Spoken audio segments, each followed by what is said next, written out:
Hey guys, Troy Francis, Miami. So look, I want to talk about texting.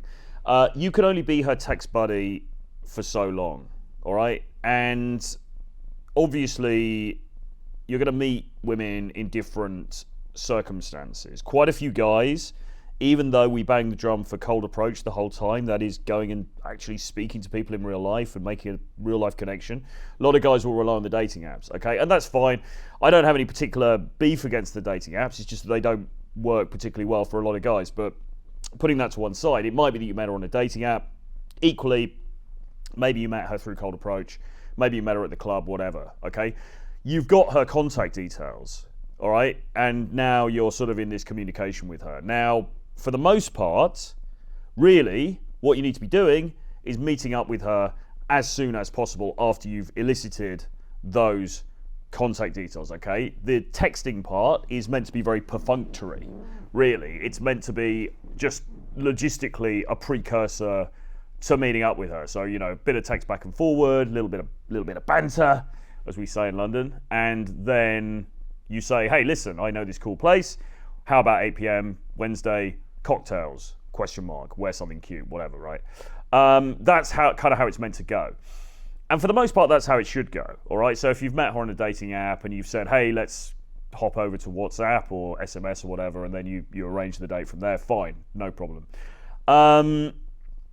Where it sort of gets a little bit complicated sometimes, though, is in situations where we're doing what you might call like longer game. Now, for me, personally, this is obviously an issue for me because I've been traveling around quite a lot. So recently I've been in Poland, I was in Istanbul a couple of times. I was in Istanbul for various reasons. I was in Portugal before that. I was in London, and now I'm in Miami, and then I'm going to Vegas, and then I'm going to probably be back in London. I mean, it's all a little bit all over the place. So obviously, if you're doing something like that, if you're living a more nomadic lifestyle or you're traveling for work or whatever, then it might be the case that you're meeting women and you're having an interaction. You're getting contact details, but you're not able to meet up with her again immediately, or maybe not even for a few weeks, okay? So in that instance, yeah, you need to keep it going, right? You need to be messaging her, not every day, not too often, not like sort of, good morning, good night, you know, not those kind of texts, but you want to be dropping messages in every day, every couple of days, whatever, just very light, very loose, you know, not being on her case the whole time, trying to keep it funny, a bit playful, a bit flirty, maybe sending things like memes, little not jokes, but, you know, like little funny things you see online, funny links to articles, maybe a song, maybe a video. You can make a little video message, send that to her. All kinds of things, you know, just to keep the lines of communication going. But the point is this: you can't keep that going for too long. Now, there are certain circumstances where actually that long game can work, and those tend to be when you're dealing with somebody who's in a different country. She knows that you're in a different country. She knows you live somewhere else. She's maybe quite young, and she's not, you know, somebody who's going to hop into like a super long-term relationship or get married quite yet. So she's probably dating around herself, but she's keeping you there. You're there on the back burner. And then when you're in the country, when you're in the city where she lives, maybe you guys are going to meet up and you're going to connect, okay? In those situations, it can go on for quite a long time. It can go on for a year or, you know, year and a half, whatever. You know, depending on her circumstances. But eventually, she's going to find a boyfriend, right? In most cases, eventually, she's going to find some guy. She's going to get into some sort of serious or serious-ish relationship with him. She might even get engaged. She might even get married. And then you're going to be history because she's not going to be dealing with you anymore. I mean, she might, you know, respond to your text here and there, but in reality, it's going to be kind of, the line's going to be dead.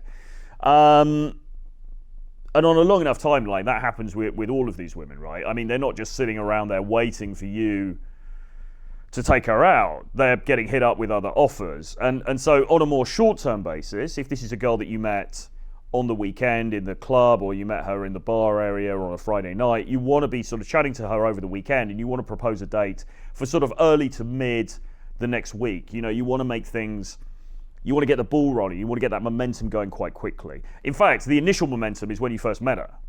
All right, that's when all the energy was. She was like, oh, this guy's hot. And he came at me with this great riz. He came in with these funny lines. It was super cool. He was a bit mysterious as well. I'm like really keen to meet him again. Blah, blah, blah.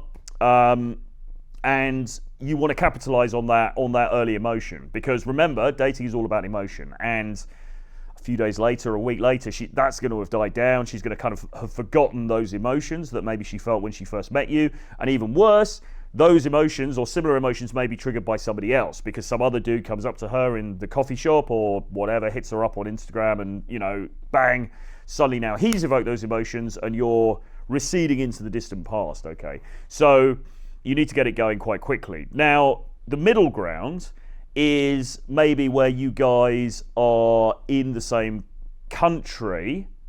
You know, you don't have the excuse of travel, because for me, it's a little bit different, because there's a context. I've got an excuse. I've got a valid reason of the fact that I'm traveling. It doesn't mean that the woman's going to just sit around forever and just randomly wait for me. Of course not. But at least there's some rationale to this. You know, it's like, well, I can't meet, literally, because I'm in Miami. I'm not even in London, so I can't meet.